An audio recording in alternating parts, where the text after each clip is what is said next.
All right, folks, so let's come back to another reading in corporate finance, and this one is the capital structure reading. Capital structure is simply the proportion of debt and equity that a company decides to use to finance their assets. So the concept of optimal capital structure. What is an optimal capital structure? It's simply the mix of debt and equity that minimizes the weighted average cost of capital or equivalently maximizes the firm's value or firm's stock price. So same thing. It's really the same thing, minimizing cost, maximizing value. All right, so maximizing the firm's value or firm's stock price or minimizing the weighted average cost of capital. That's your optimal capital structure. Now, we talk about this concept of optimal capital structure does not necessarily always mean that firms actually have optimal capital structure. We will talk about why it could not have, but right now we're going to simply stay on track. We will simply talk about different theories of capital structure.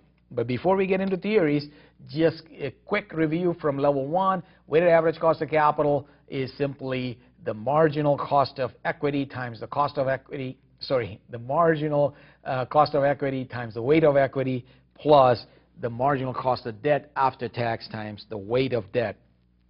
So weighted average cost of capital, you should know it. It's all over CFA land, and it will be covered elsewhere in the curriculum at level 2 as well. All right, so let's talk about theories of capital structure. First, we're going to talk about Miller-Modigliani theories.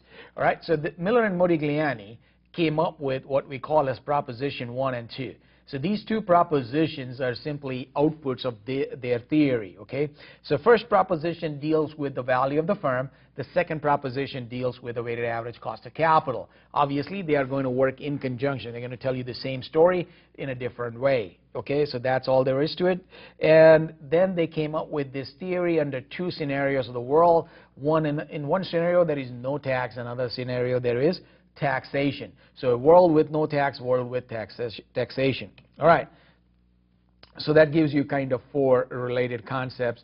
Two proposition in a world with taxes and two proposition in a world without taxes. We'll first start a simplistic case scenario, an unrealistic case scenario, in a world without taxes. All right. In a world without taxes, proposition 1 says that the value of the firm is unaffected by its capital structure. In other words, capital structure is irrelevant. It doesn't matter. You can have 10% debt, you can have 100% debt. Nobody cares. The value of the firm is unchanged, unaffected. So the levered firm and unlevered firm are identical in value.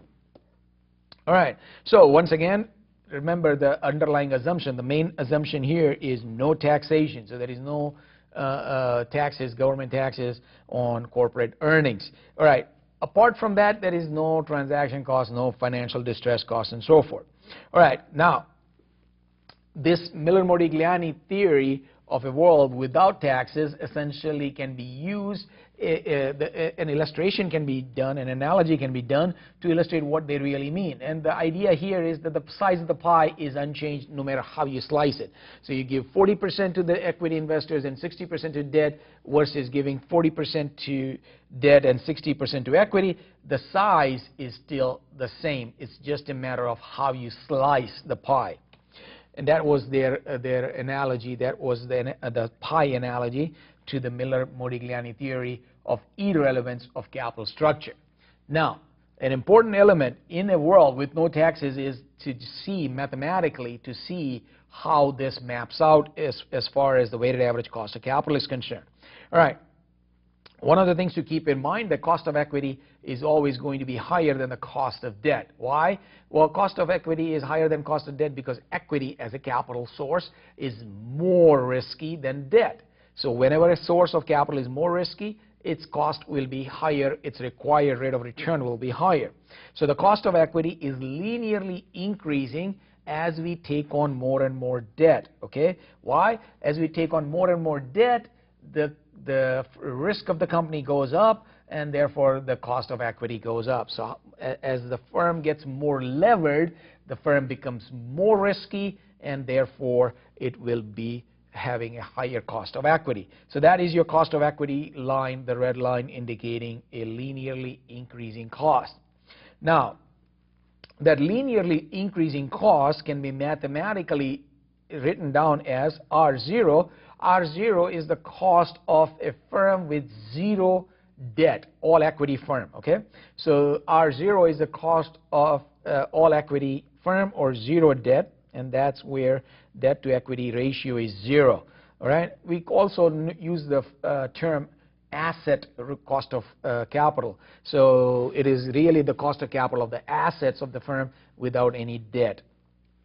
Now, the R0 minus RD, the difference between cost of equity in a zero debt firm minus the cost of debt, and then multiplied by debt to the equity, gives you the cost of equity. Notice, as the debt to equity ratio goes up, the cost of equity would go up as well. Why? Because R0 is greater than RD. Once again, why is R0 greater than RD? R0 is the cost of equity for zero debt, but still it's higher. The cost of equity higher than cost of debt because equity is more risky. Now, weighted average cost of capital formula is the same formula that we have used. Remember, in this case, there is no taxation, and therefore, if you substitute the value of t equal to 0, this is what you have. All right. Now, the big point is that in a world with no taxes, the capital structure doesn't matter, irrelevance, okay? So that is what we mean by this irrelevance of capital structure. It doesn't make any difference to the value of the firm. It doesn't make any difference to the cost of weighted average cost of capital, no matter how much debt you use, no matter what your capital structure is. Next, let's talk about the impact of taxation. Now, if there is a tax advantage to debt, meaning interest as an expense is tax deductible, so interest expenses are tax deductible. In that case, the tax shield increases the size of the pie. The tax shield here is not your depreciation tax shield, it is the interest tax shield. Tax shield is interest times the tax rate. So the interest tax shield increases the size of the pie. It adds on to the value of the firm. In fact, mathematically, the value of a levered firm is equal to the value of an unlevered firm times the interest tax shield. What is the interest tax shield? That's a tax rate times the value of the debt. Remember, each year you have an interest tax shield, which is interest expense times the tax rate. But in aggregate, during the entire life of the firm, you have tax rate times value of the debt. So in this case, the optimal capital structure results from 100% debt. In other words, you keep on adding debt and there is no need to carry any equity. So 100% debt gives you the highest value of the firm. Graphically, we again have a cost of equity increasing linearly. Notice the formula. The only change in this formula is 1 minus the tax rate because now we are dealing with a world with taxation. All right? So the cost of equity again increases linearly as the debt to equity ratio goes up. The cost of equity goes up. Once again, no change there. The basic principle is still the same. Equity is more risky, and not only that, as we add more debt, it becomes even more risky. So that is why you have the cost of equity, the red line, increasing linearly. Notice the previous graph, we had the weighted average cost of capital remaining the same. A higher cost of equity was offset by lower cost of debt. Here, the higher cost of equity is not more than offset by cost of debt. Why? Because the cost of debt is even lower than before. Okay? So original cost of debt was a little bit higher. There was no tax deductibility. And that caused your weighted average cost of capital to remain constant. Well, not so anymore. Now, the cost of debt is significantly lower. Why? Because of the tax subsidy.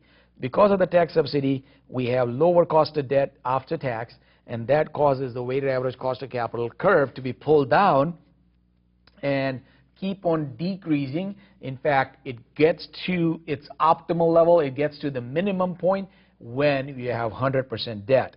All right? So that the weighted average cost of capital formula is your standard plain vanilla WACC formula. All right. So what are the takeaways from this analysis? In a world with taxes, firms should use 100% debt. Remember, in the first case scenario, where a world without taxes, we said capital structure was irrelevant. Now we are saying capital structure is relevant. Not only that, capital structure should only have debt. Why? Because the the tax consequence, the debt tax shield, increases the size of the pie. Now, again, in this case, there are certain assumptions that are not realistic. Once again, the assumptions applicable here include, no market imperfections such as cost of financial distress. So there are no cost of financial distress in the world, in Miller-Modigliani world with taxes. So that's what we are going to consider next, the cost of financial distress. So what is the cost of financial distress? Those are the costs that are incurred when the firm is going through bankruptcy or has trouble, has distress. So what are the expenses or what are the costs? There are direct costs. For example, you have to file for bankruptcy protection. There is legal expenses involved. There is indirect costs, probably more important, probably more bigger in size. And those are the cost of loss of customer trust. For example, when automobile company is going through significant financial difficulties, then the customers are concerned about the company going for bankruptcy, which means that their warranty may not be worth as much or their warranty may not be reliable. And so those are the kind of, and therefore customers kind of go to a competitor, or there is a loss of customers, and that is a significant cost to a business. So there are direct as well as indirect costs when a company goes through financial difficulties or goes through a higher probability of bankruptcy. Well, the probability of bankruptcy or probability of financial distress increases with the leverage that it uses. So higher the financial leverage, higher the probability of financial distress. As you use more debt, the likelihood of bankruptcy increases. That's all that statement says. So another aspect, a related aspect, is the better corporate governance reduces the probability of financial distress. And that is a related concept that is kind of thrown in here, but we will spend time elsewhere in the curriculum on this specific topic. Now, in the static trade-off theory, we recognize that there is actually a world with taxation. In other words, there is a benefit to issuing debt, specifically the tax deductibility of interest expense. However, that is just one part of the story. You can't just look at the rosy side of the debt, meaning the positive side of debt. You also need to look at the negative side of debt, and that is the cost of financial distress. You kind of trade off those two, and that is what we mean by the static trade-off theory. When you trade off the two elements against each other, we get to the optimal capital structure. Where do we get the optimal capital structure? When the value of tax shield is exceeded by the loss of value due to the cost of financial distress. So you keep on adding more debt to your capital structure, you get the tax shield, adds on to the value of the firm. However, at some point, the financial distress cost becomes so high that the aggregate value starts going down. So you look at the value of value of a levered firm now becomes value of an unlevered firm plus the tax shield minus the financial distress cost. And so at some point in time, the tax shield may be dominated by the financial distress cost, and that is the point where we want to stop. That is the point where you don't want to take on more capital. So that is your optimal capital structure. So the value of a levered firm increases if you take on more debt, but at some point in time, the cost of financial distress start overtaking it, and accordingly will lead to an optimal level of capital structure. All right. So we look at the same concept. Now we looked at the value proposition, meaning the value of the firm. We look at it the same principle from the cost perspective. So once again, the cost of equity goes up as we take on more debt. And notice, it is not linear anymore. It is exponential. Why? Because not only does the higher leverage increase the risk of the business resulting in higher cost of equity, but the financial cost also increases the cost of equity, the financial distress cost. And so you see the exponential increase in cost of equity. And so your curvature in the cost of equity firm. And the cost of debt is also not static. Initially it is low. It is significantly lower than the cost of equity. There is a significant benefit to using leverage. There is a spread, if you will.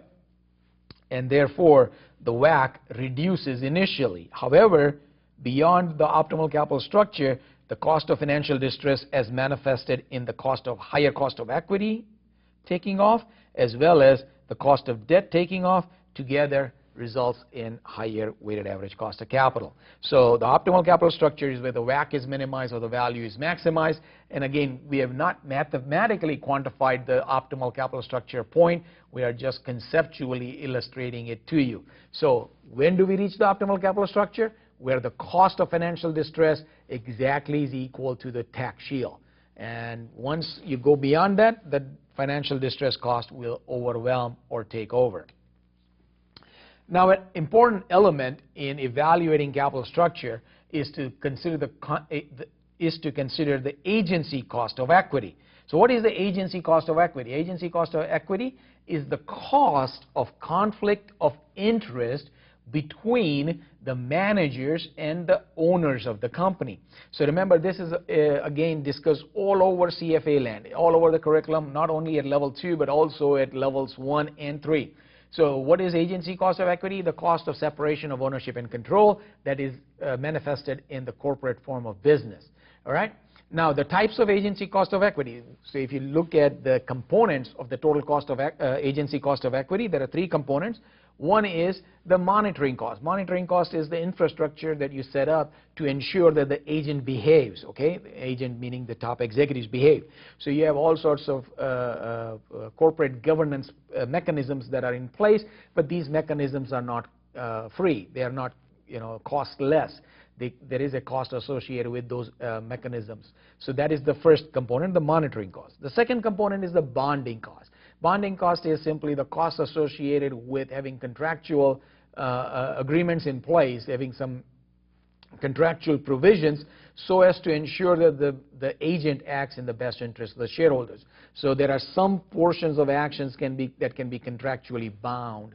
Not all actions, but some actions can be contractually bound, and that is part of the bonding cost. And then finally, the remainder cost, the residual cost, and those are typically the largest component, and those cannot be eliminated because you cannot directly observe all of the actions of the agent, neither can you make an ex ante judgment whether the action was right or wrong.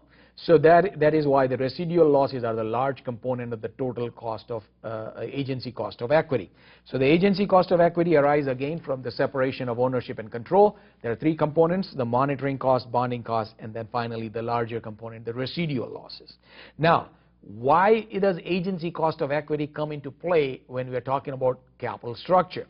Well, we say that when a firm uses large amounts of financial leverage, it acts as a damper, or it reduces agency cost of equity. Why?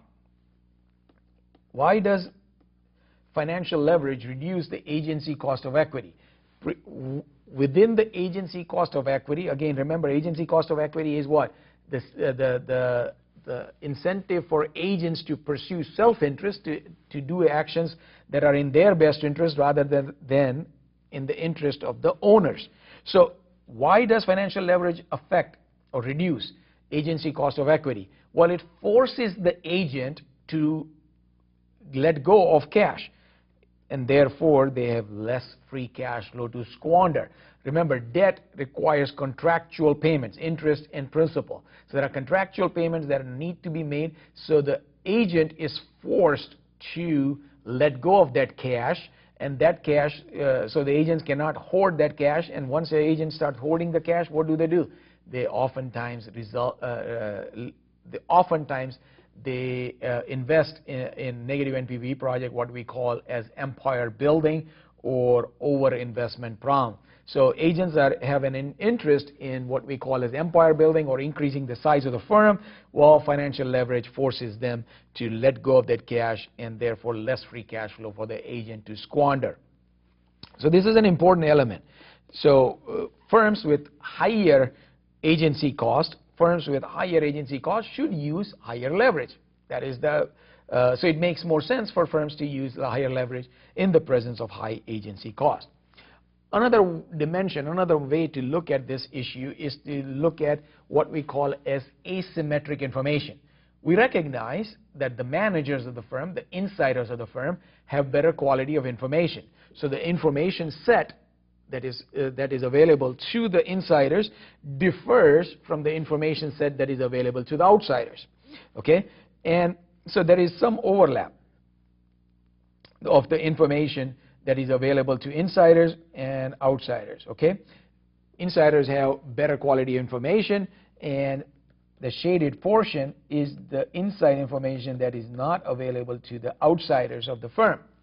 Okay, keeping that in mind, outsiders try to get a peek into the inside information that the manager has. Outsiders are always seeking out to figure out what information the insiders have. And how do they try to seek a peek? Or how do they try to get that information? By looking at the actions of the insiders. So they are trying to look for signals based on the actions that the insiders make. When the insiders decide on issuing stock, when the managers say we're going to issue stock, well, the outsiders, the market, receives that signal as a negative signal. They think that, well, maybe the stock is too highly valued in the market. Maybe the stock is overpriced, and therefore they are willing to sell it. Nobody wants to sell an undervalued commodity or undervalued good. So a stock offering is considered by the market as a negative signal, meaning the inside set of information that is available must be telling the managers that the stock is overpriced. Conversely, when a firm decides to make a debt offering, generally that is considered to be a positive signal from the market. Why? Because the market says, hey, the managers are not only comfortable about the project, but also they're comfortable about the ability to make future payments. All right. So that brings us to the pecking order theory. The pecking order theory is simply a theory. It tells you that the management has distinct pecking order of preference. So this is manager's preference about the source of capital that they're going to use when they finance their project. So when they have a specific need for capital, how are they going to raise their capital?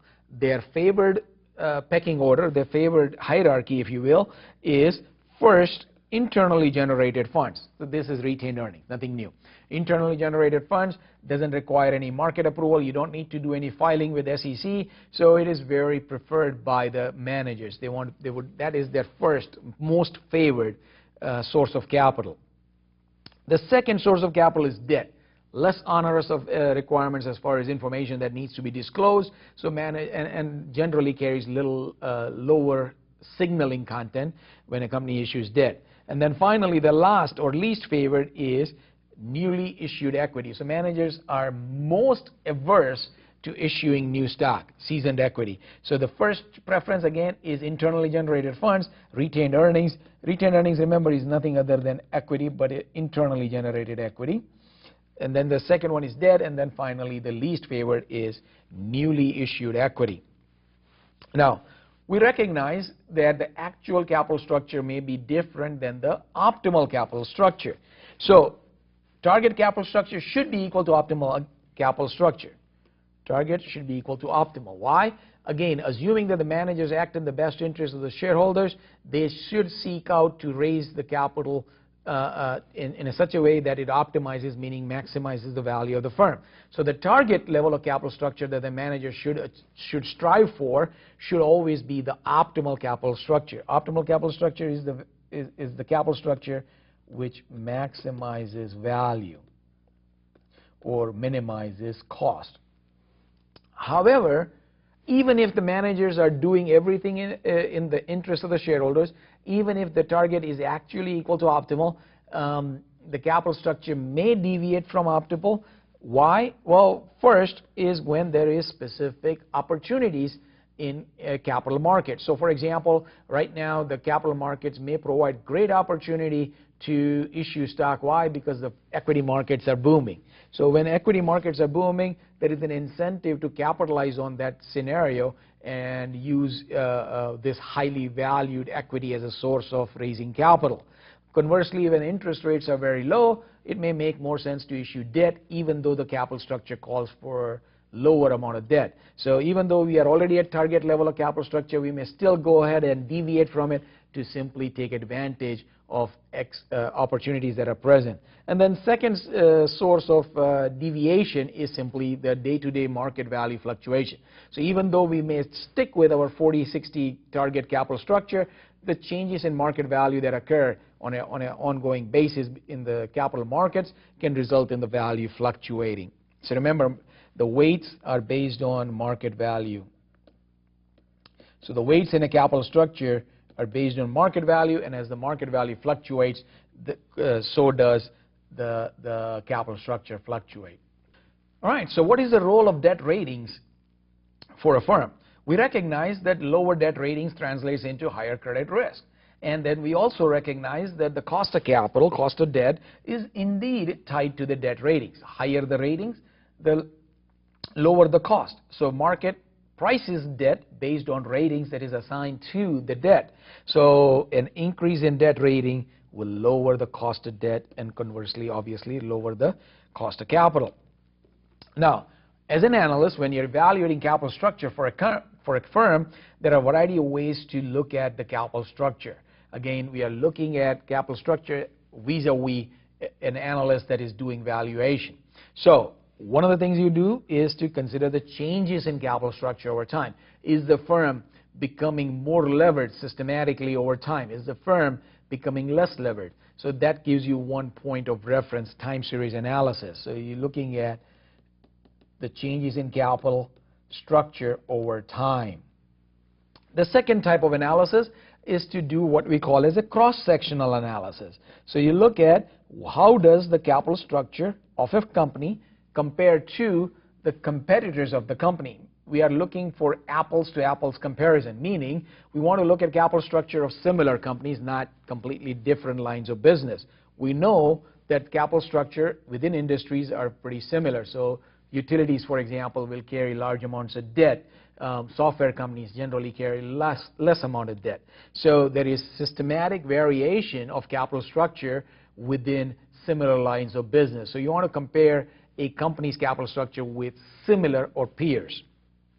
The third element is look at the agency cost associated with that company. When we talk about agency cost, again, we are talking about the cost associated with separation of ownership and control. So when we evaluate agency cost, we want to evaluate agency cost vis-a-vis the quality of corporate governance. If the quality of corporate governance is high, agency cost will be low. And we say that if the quality of corporate governance is high, then if the agency cost is low, we need less debt. Remember, we already talked about this, where a firm with high agency cost may seek to mitigate that agency cost by using large amounts of leverage.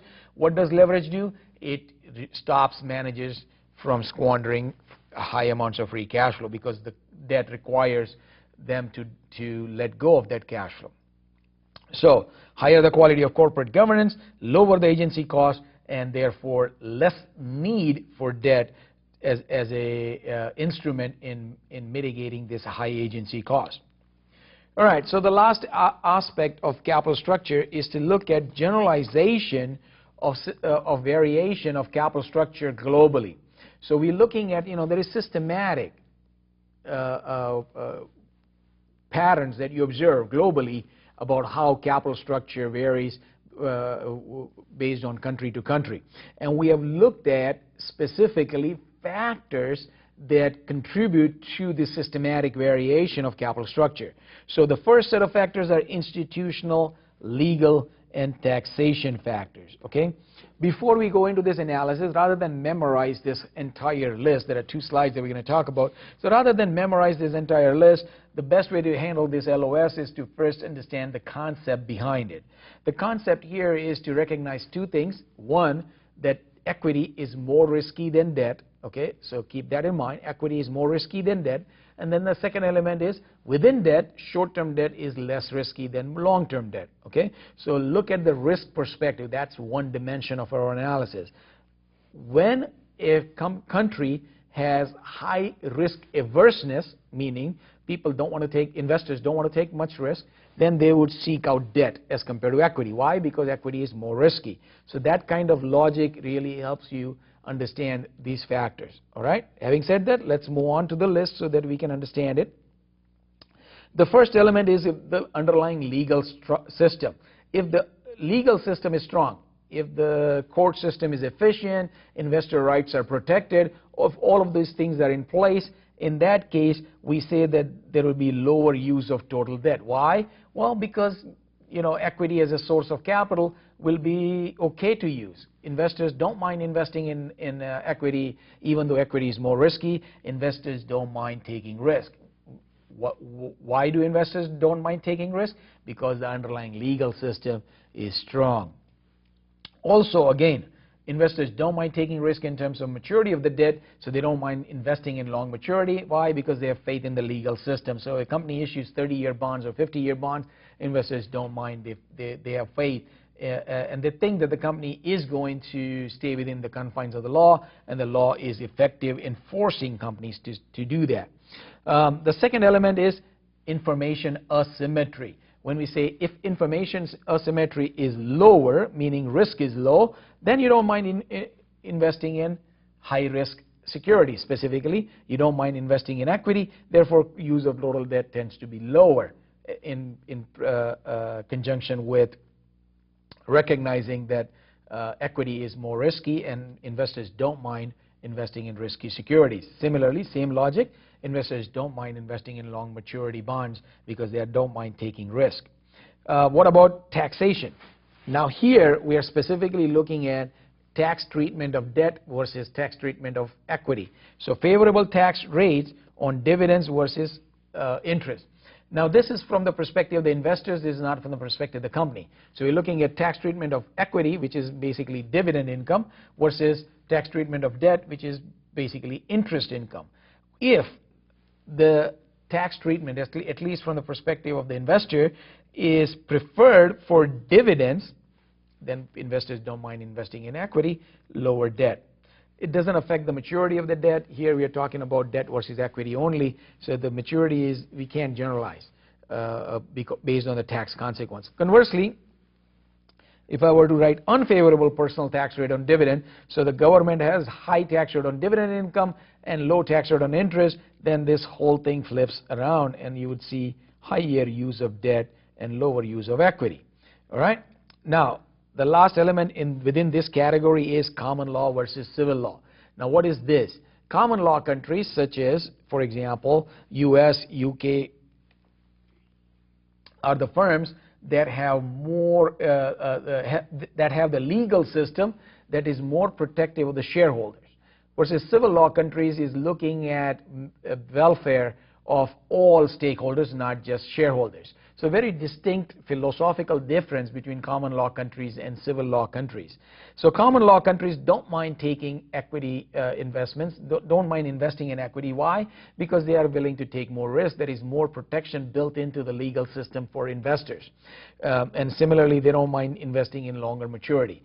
Same principles as we discussed already. Why? What are the principles again? If you are investing in, if you are willing to take more risk, then you would rather invest in equities. So that is the basic principle that is applying. In civil law countries, the protection afforded to shareholders in the legal system is relatively lower, and therefore investors would rather invest in debt given a choice. All right, so let's come to the second set of factors, the financial market, banking system factors. Once again, keep the overarching theme in mind. If the investors are willing to take risk, if the investors are less risk averse, they don't mind investing in equity. Not only that, they don't mind investing in long-term debt. So that is the overarching theme that we have talked about so far. Let's continue with the second factors. If the markets are more liquid, then there is no distinct preference between debt or equity because both capital markets are liquid. However, within debt, longer maturity debt is not that big of a problem. Why? Because if I need my money sooner, I can always liquidate that investment. I always sell in the liquid markets. Well, the second set of factors is greater reliance on banking system. For example, Japan. Well, this is very obvious, very straightforward. If there is greater reliance on banking system, you see more debt being used, including bank loans. So you see higher proportion of debt in the capital structure in the economy. The last factor is greater institutional investor preference. We use this category here because, again, institutional investors such as mutual funds or pension plans or insurance companies generally are considered to be less risk averse as compared to individual investors. So these investors are willing to take on more risk. They have the infrastructure in place to be able to monitor, control, whatever. So they don't mind taking on more risk, and therefore you see lower debt, meaning more equity as a generalization. Also within debt, you tend to see longer maturity, once again related to investor risk averseness. The last factor is, last set of factors is the macroeconomic factor. Here we deal with inflation and GDP growth. Now, first one, the inflation. When inflation is high, that means the debt investors are getting their money back in significantly depreciated money, depreciated dollar. You tend to see less debt usage in that kind of environment. You also tend to see the debt that is actually being used is also shorter maturity, because over a longer period of time, the effects of inflation will compound and you get significantly lower valued money back. So your par value gets returned back to you in a very highly depreciated dollars or depreciated whatever currency you can think of. All right, the last factor is the GDP growth rate. So when the GDP growth is high, when the economy is booming, generally we say that the GDP growth rate is related to the risk of the economy or risk of the business within an economy, and high GDP growth, lower risk. So in that kind of environment, investors don't mind taking risk in terms of investing in equity. So lower debt, higher equity, and within debt, longer maturity is not a problem, because the overall risks in the economy is lower when the GDP is growing. So when the economy is booming, risk is low, people don't mind taking risk. All right, so with that, we conclude the reading. Let's talk about the keys to the exam. The first one is, what is the optimal capital structure? This is related to, we talked about the Miller-Modigliani theories. We talked about, world without taxes. We talked about world with taxes. We said with taxes, optimal capital structure is 100% debt. Then we introduced the cost of financial distress, and we said, no, now we have a static trade-off theory. We have optimal capital structure.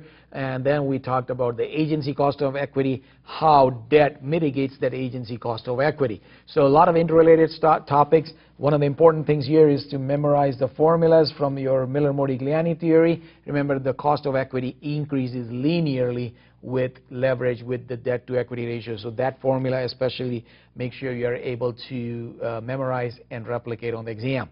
All right, so keep on going. You're almost halfway through, assuming again you are following this material sequentially. All right, see you again.